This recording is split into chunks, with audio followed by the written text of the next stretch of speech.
इस दिन श्री गुरु गोबिंद सिंह जी ने खालसा पंथ की स्थापना की थी। पंजाब व हरियाणा की बात की जाए तो पंजाब व हरियाणा में भी मौसम बदलता हुआ दिखाई दे रहा है। धूल भरी आंधी चल सकती है और कहीं कहीं पर बूंदाबांदी हो सकती है। 4 साल का बच्चा था। पंजाब के बरनाला के पास एक गाँव है गहल, वहाँ का बच्चा था 4 साल का हरजोत। और ख़ास बात यह है कि उस बच्चे ने अपनी ज़िंदगी तो उसकी नहीं बची, लेकिन जाते जाते 3 और व्यक्तियों को वो जीवन दान दे गया। और बड़ी बात है कि उसको जो सालाना पैकेज मिला है उसने सबको हैरान कर दिया है।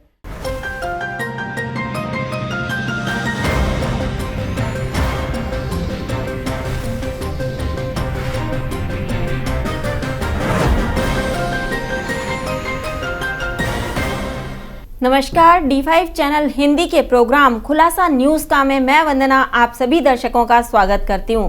आज मेरे साथ मौजूद हैं सीनियर जर्नलिस्ट धर्मेंद्र संधू जी। धर्मेंद्र जी, आपका बहुत बहुत स्वागत है। जी धन्यवाद वंदना जी।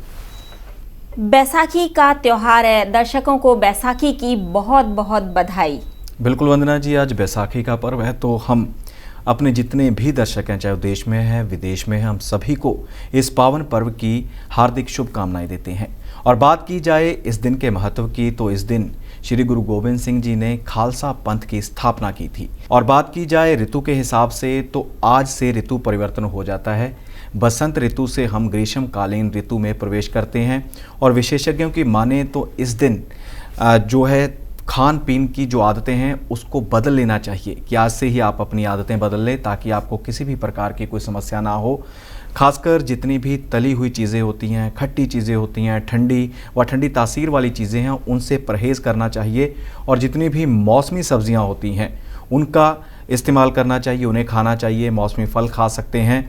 और ख़ास तौर पर जो है चावल, जौ, चना, मूंग की दाल ये बढ़िया रहती है इस मौसम में खाई जाए। और सबसे खास व अहम बात कि इन दिनों में गेहूं की फसल आ जाती है, नई गेहूं आ जाती है। पुरानी गेहूं की फसल हम इस्तेमाल करते हैं लेकिन नई ज़्यादा होती है, इसलिए जो नई गेहूं की फसल है उसका कम से कम इस्तेमाल करें। आटा जो आपने पिसवाना है तो पुरानी गेहूं की फसल का ही पिसवाएं ताकि किसी भी प्रकार की आपको शारीरिक तौर पर परेशानी ना हो सके।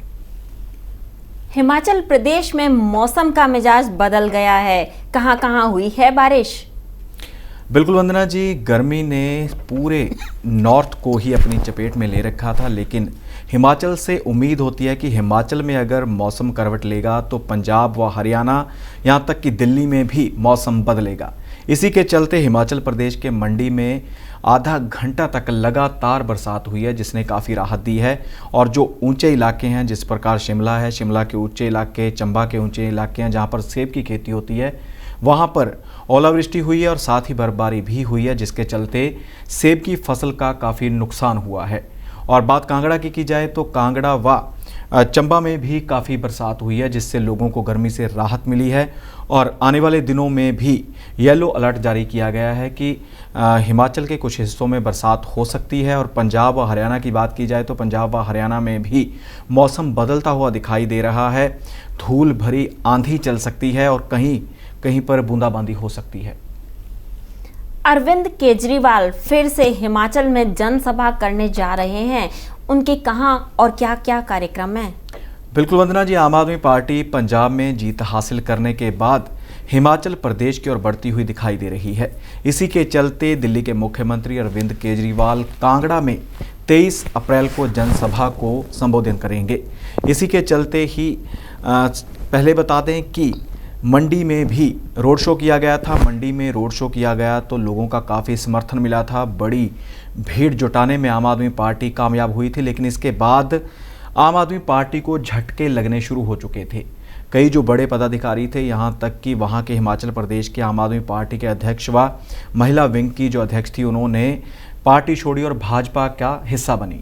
और अब जो बड़ी खबर है आम आदमी पार्टी की 23 अप्रैल की जनसभा से पहले वो ये है कि भाजपा के एक नेता थे, उन्होंने अपना सारा जीवन ही भाजपा को दिया था और जो राष्ट्रीय कार्यकारिणी है उसके सदस्य भी हैं, उन्होंने भाजपा छोड़कर आम आदमी पार्टी का दामन थाम लिया है।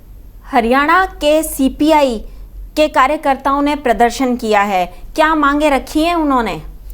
बिल्कुल वंदना जी, जिस प्रकार से हर जगह पर लोग महंगाई के खिलाफ प्रदर्शन करते हुए दिखाई दे रहे हैं। तेल, पेट्रोल व डीजल की कीमतें लगातार बढ़ती हुई दिखाई दे रही हैं। रसोई गैस की कीमतें बढ़ चुकी हैं। इसी के चलते सीपीआई यानी भारतीय कम्युनिस्ट पार्टी की ओर से सिरसा के लघु सचिवालय के बाहर प्रदर्शन किया गया है। मांगें यही हैं कि महंगाई को लगाम लगाई जाए, महंगाई कम की जाए और साथ ही एक ज्ञापन भी सौंपा गया है वहाँ के उपायुक्त हैं उनको प्रधानमंत्री के नाम कि हमारी जो मांग है, हमारी जो बात है वो प्रधानमंत्री साहब तक पहुंचाई जाए ताकि लोगों को महंगाई से राहत मिले। 4 साल के बच्चे ने कई लोगों की जान बचाई, क्या है पूरा मामला? बिल्कुल वंदना जी, 4 साल का बच्चा, बड़ी भावुक सी बात है कि वो बच्चा अब इस दुनिया में नहीं रहा। 4 साल का बच्चा था। पंजाब के बरनाला के पास एक गाँव है गहल, वहाँ का बच्चा था 4 साल का हरजोत। और ख़ास बात यह है कि उस बच्चे ने अपनी ज़िंदगी तो उसकी नहीं बची, लेकिन जाते जाते 3 और व्यक्तियों को वो जीवन दान दे गया।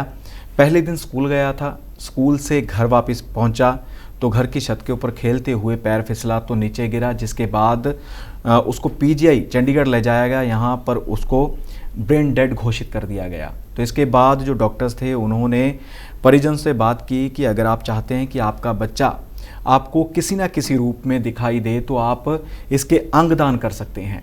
तो इसी के चलते ही उस बच्चे के 3 व्यक्तियों को अंगदान किए गए, जिनमें से 2 व्यक्तियों को गुर्दे वगैरह लगाए गए और 1 व्यक्ति को जिगर देकर, लीवर देकर जो है जान बचाई गई है। और बच्चा जाते जाते भी 3 जिंदगियां और बचा गया है।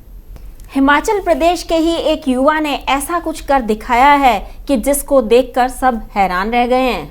बिल्कुल वंदना जी, जिस प्रकार से भारत के युवा पढ़ाई लिखाई में आगे हैं, खेलों में आगे बढ़ रहे हैं, उसी प्रकार से जो बड़े बड़े पैकेज हैं प्राइवेट जो मल्टीनेशनल कंपनीज़ हैं उनमें भी प्राप्त कर रहे हैं।